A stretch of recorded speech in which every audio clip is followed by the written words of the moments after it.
Hi, good morning. Coach Marvin here and welcome po sa ating another technical tutorial. Hayaan niyo pong samahan ko kayo as we explore our updated dashboard. So, what we have here in our latest patch is makikita niyo po ay meron na po tayong available na po yung ating affiliate store. Okay, so ayan po. Pwede po nating i-set up yan. So, mamaya babalikan natin. So, we also have analytics here. Mamaya i-set up natin tong analytics.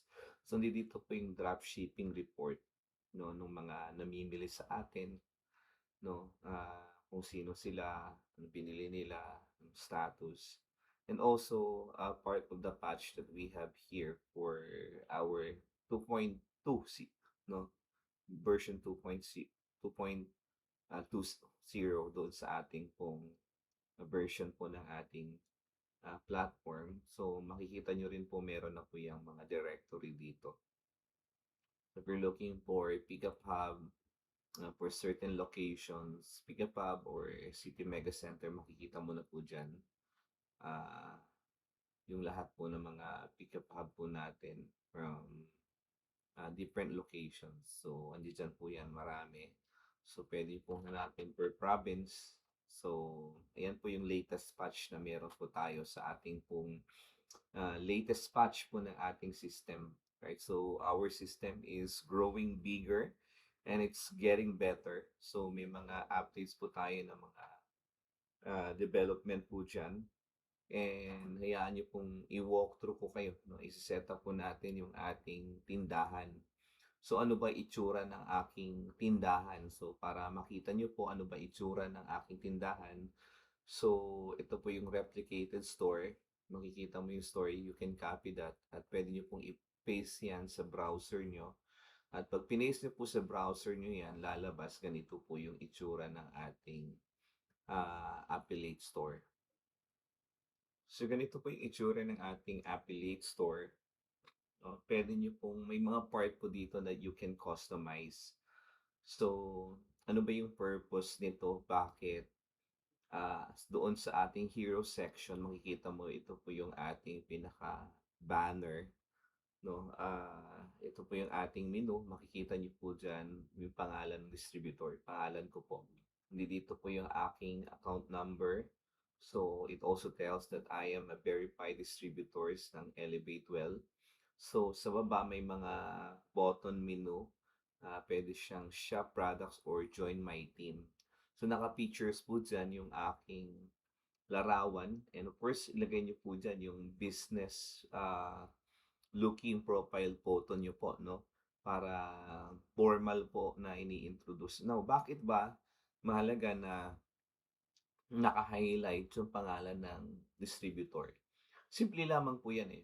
Parang tindahan, di ba? Kung kaninong tindahan ito, so pinapakita nito yung personal brand ng isang tindahan. Now, bakit mahalaga na naka-highlight po yung pangalan ng may-ari ng tindahan?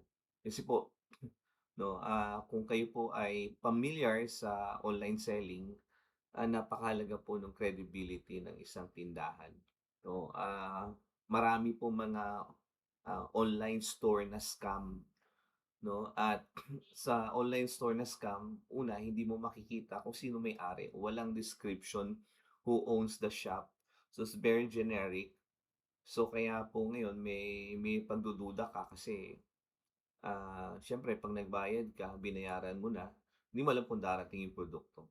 Kaya sometimes people resort to go to uh, online shops like Shopee and Lazada kung saan naka-escrow po yung kanilang mga binibili. Ibig sabihin, pag hindi dumating yung produkto, kahit binayaran mo na, you can dispute that.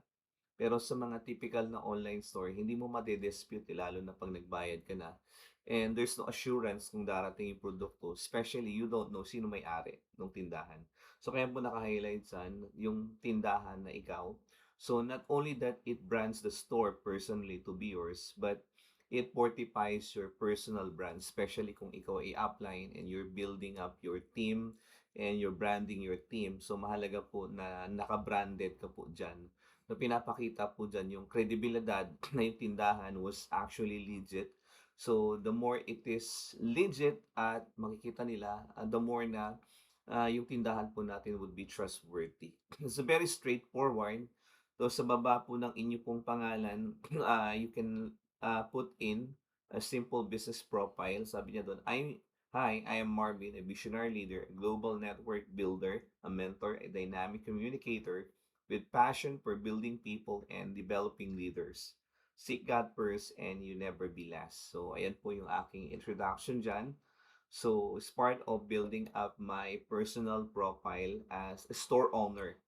Okay, the next part of the website makikita mo, it introduces our product. So, in the coming days, we will be publishing many videos para magagamit nyo po dito kasi you could upload videos in certain section of your store. So, basically, in-introduce na dito yung product natin. So, what are the benefits? And immediately, it directs you to selling your product. So, naka-features po dyan ano yung ating po mga flagship na product.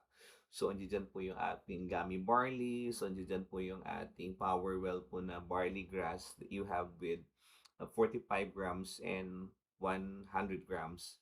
'Di ba? So, pag nag-check out po sila dito, so tingnan po natin, sampulan natin, no, pag nag-check out tayo. So, ayan, pag nag-check out po sila diyan, may shipping fee, no, at what are their options, no, ang ano, options po nila. So, pag ito po ay pinill up pa nila, no, ang mga options po niyan ay mag-sample po tayo, data. So, parang ganyan. So wala po siyang COD. No, later po, probably we'll be introducing that. Pero for the purpose of security, what we have is just a QRPH and they could pay using credit card. Okay, so ganun po siya. And uh, ayun po yung pag-checkout, no? So, ito po yung cart. So, pwede muna natin siyang tanggalin dun sa cart. So, ayan dyan. So, secured payments, quality product, first prices, nationwide delivery, available support. So, andiyan po yung kanya po mga payment facility. So, ano po yung mga platforms or payment method na pwede po nilang bayaran. So, then, the susunod po na part is actually introducing the business itself.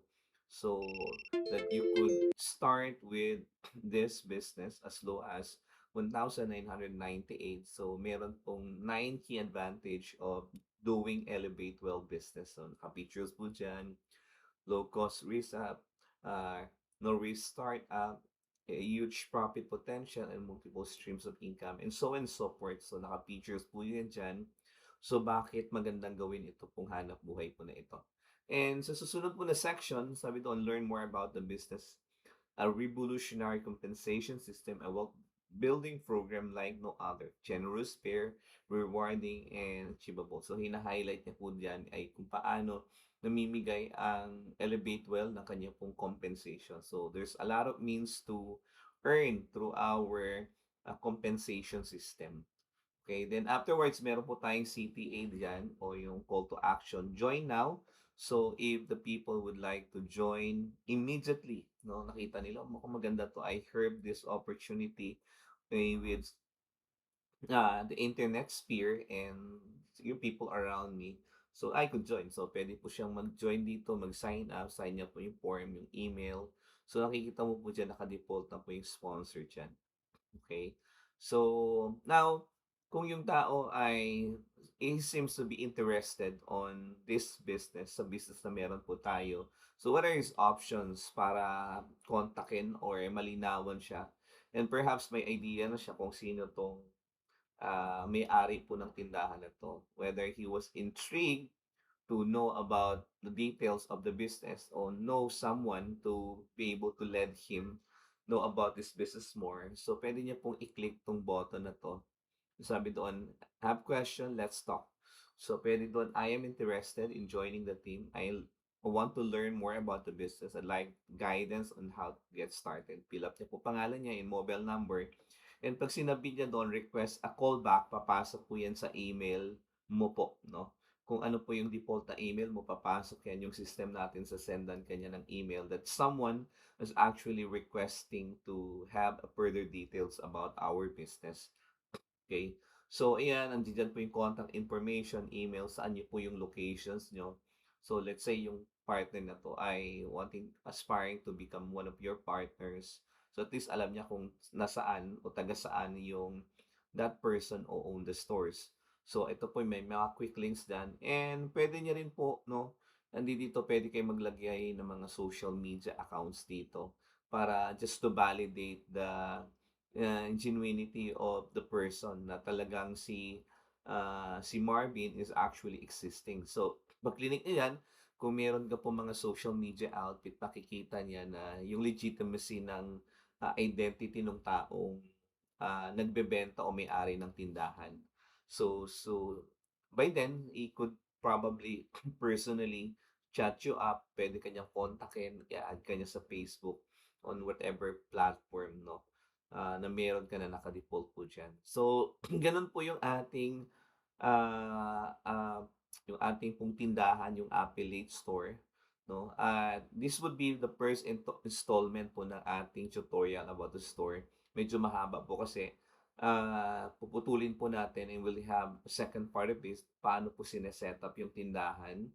'No, at paano sine-setup po yung analytics para alam mo kung saan galing yung nagba-browse ng website mo, ano po yung kanilang demography 'no, at saan location, so what are they're interested with. So makikita niyo po yung detalye yan dun sa analytics. Okay, so we'll have that covered sa, second part of our technical session regarding our affiliate store. So be excited sapagkat itong tindahan na 'to ay, tutulungan kang magbenta na puwede kang magbenta habang natutulog ka 'no. There's someone else doing business for you while you are actually recouping from your, daily, activities 'no. So ayan po siya. And excited po ako ituro sa inyo paano magbi-build ng traffic papunta diyan sa website mo.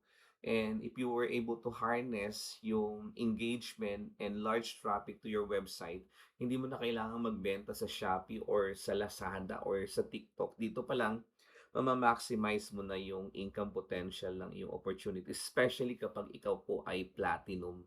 So kaya excited po ako dito sa bagong platform po natin, yung affiliate store natin. And you could start setting up your affiliate store, no? So by repairing to this training and the second installment of this technical session, tutorial po para maintindihan po natin yung ating affiliate store.